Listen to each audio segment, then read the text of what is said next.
त्या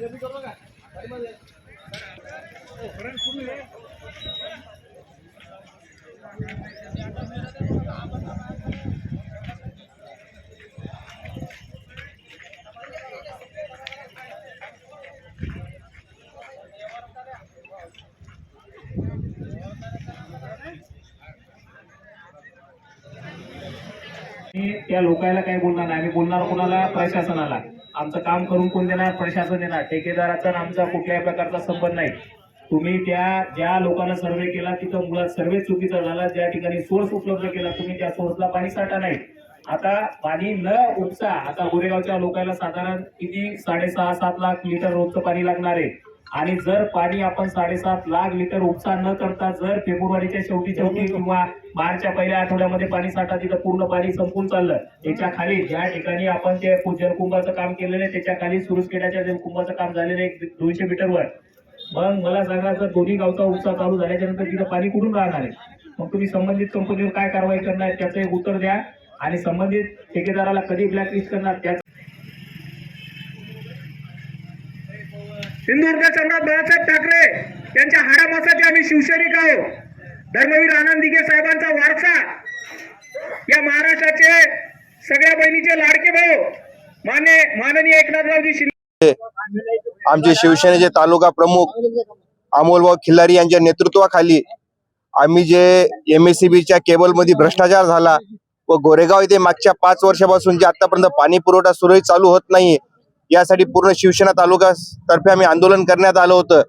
या आंदोलनामध्ये आम्ही 2 तासापर्यंत इथे रस्ता रोको केलेला आहे.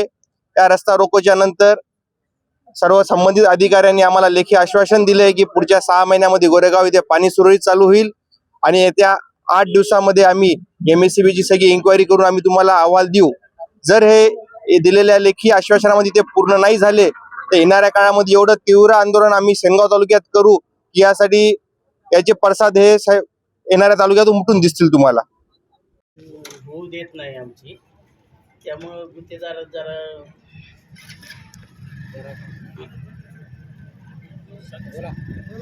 गुत्तेदाराचा तो एक रोख आहे आणि बाकी काम 6 महिन्यामध्ये पूर्ण करू असं त्यांना आश्वासन दिलेलं आहे, आपल्याला लेखी स्वरूपात गुत्तेदारांना दिलेलं आहे. आणि जर समजा या 8-10 दिवसात त्यानं काम चालू नाही केलं तर आम्ही काळ्या यादीचा प्रस्ताव दाखल केलेला आहे, करणार आहे. तुम्ही मागच्या वेळेस जे डिटेल्स आम्ही हो तर डिटेल्स मध्येच मी तुम्हाला विचार, तुम्ही बिल काढलं, तुम्ही म्हणता की सुरुसखेड्याहून पाईपलाईन अडवलेली आहे, तर तुम्ही जे बिल काढलं ते कुठून कुठपर्यंत काढलं? सुरुसखेडा ते तुमचा जलकुंभ गोरेगावचा जलकुंभ ते नागमाथा, गोरेगावचा जलकुंभ ते गोटवाडी आणि नारायणवाडी, या सर्व आउटलाईनचं तुम्ही मोजमाप घेतलेलं आहे. त्या मोजमाप घेतल्याच्या नंतर त्याचं काय जे असं आमच्या कानावर 4.25 कोटीचा आकडा आहे, तुम्हाला माहिती कितीच आहे ते त्यांचं बिल काढून दिलेलं आहे तुम्ही. तर त्यावेळेस तुमच्या त्या मोजमापात ते माप आलेलं आहे. मग आज रोजी तो ठेकेदार कशावर म्हणते की ते काम नाही त्याचं? नाही मोजमाप आले. पत्रकार बंधूंना ओपन करता येत नाही. पत्रकार इथंच येतं की ज्यांनी त्या स्पॉटवर जाऊन त्यांचं मोजमाप चेक केलेलं आहे. ऑलरेडी त्यांच्याकडे व्हिडिओ सुद्धा आहेत. सुलतान ठिकाणी शिवसेना पक्षाच्या वतीनं जे काही चौफुली या ठिकाणी आंदोलन केलेलं आहे, या आंदोलनामध्ये प्रामुख्यानं मागणी होती की सेनगाव तालुक्यामध्ये RSSD अंतर्गत जे काही एबी केबलचे कामं झाले त्या कामामध्ये मोठ्या प्रमाणात भ्रष्टाचार झालेला आहे. याची चौकशी करून दोषी अधिकारी, कर्मचारी, ठेकेदारावर फौजदारी कार्यवाही करण्यात यावी व गोरेगाव या ठिकाणी जलजीवन मिशनचं जे काम रोखलेलं आहे, थांबलेलं आहे, हे काम तात्काळ पूर्ण करावं व या कामाची म्हणजे जे संत गतीनं काम चालू होतं ते तात्काळ चालू करावं आणि जे काही निकृष्ट दर्जाचं काम झालेलं आहे त्या कामाची सखोल चौकशी होऊन संबंधित ठेकेदाराला ब्लॅकलिस्ट करावं अशी आमची मागणी होती. आज साधारण 2 तास रास्ता रोको आंदोलन केल्याच्या नंतर महावितरण कंपनीकडून इंजिनियर मोरे साहेब आणि सेनगावचे DY किशे साहेब हे दोघं आल्याच्या नंतर त्यांनी आम्हाला लेखी आश्वासन दिलेलं आहे की 4-5 दिवसामध्ये संबंधित जे काही पॉलिकॅप कंपनीनं कामं केले होते त्या कामाची फेरतपासणी करण्यात येईल आणि तुम्हाला जे काही त्याचे कागदपत्र लागतील ते उपलब्ध करून देऊ असं लेखी आश्वासन दिलं. आणि जलजीवनचे प्राधिकरणाचे कोकडवाड सर साहेब आणि त्यांची टीम आली होती. त्यांनी सांगितलं की 6 महिन्यामध्ये आम्ही गोरेगावला शुद्ध पाणी, फिल्टरचं पाणी उपलब्ध करून देऊ असं लेखी आश्वासन दोन्ही महावितरण आणि जलप्राधिकरण विभागानं दिल्यामुळं हा रस्ता रोको आंदोलन आम्ही स्थगित केलेलं आहे. 6 महिन्यात तेव्हा शिवसेना ही हाडामासाचे शिवसैनिक आहेत. या कळमनुरी विधानसभेचे देवदूत आमदार माननीय संतोषरावजी बांगर साहेब, या हिंगोलीचे माजी आमदार भाऊरावजी पाटील गोरेगावकर आणि युवासेना जिल्हा प्रमुख रामभाऊ कदम यांच्या मार्गदर्शनाखाली सेनगावमध्ये आम्ही गोरगरीब कष्टकरी दिनदुबळ्यासाठी नेहमी पुढाकार घेऊन काम करत आहोत.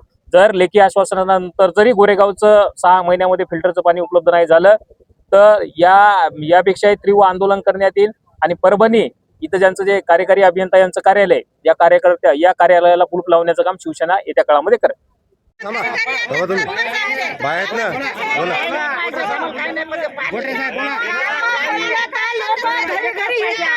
पाण्याचं कोणी पाहतात का कोणी बघतात हे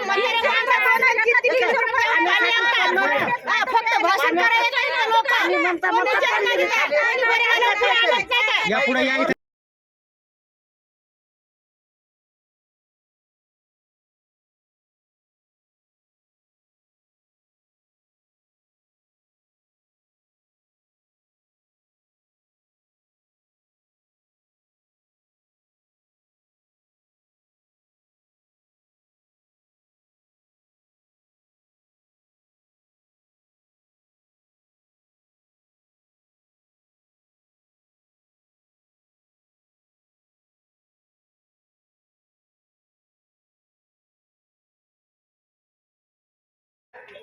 बोलण्यावर लक्ष न देता त्यांनी त्यांचा कार्यक्रम चालू ठेवले आणि नंतर त्यांनी एवढंच निर्णय दिला की त्यांना आलेल्या अडचणीमुळे काम पूर्ण होत नाही. परंतु मी शासनाला एवढंच विनंती करू शकतो आणि एवढंच विचारू इच्छितो की तुम्ही जो पैसा देता या हरामखोर कॉन्ट्रॅक्टरसाठी देत ना, तर या लोकांना जनतेला त्याचा लाभ व्हावा याकरिता देतो. माझी शासनाला आणि वरिष्ठ अधिकाऱ्यांना एवढीच विनंती राहील की या साखळीमध्ये जे कोणी लोकप्रतिनिधी, जे कोणी कर्मचारी, जो कोणी कॉन्ट्रॅक्टर भ्रष्टाचारात सामील असेल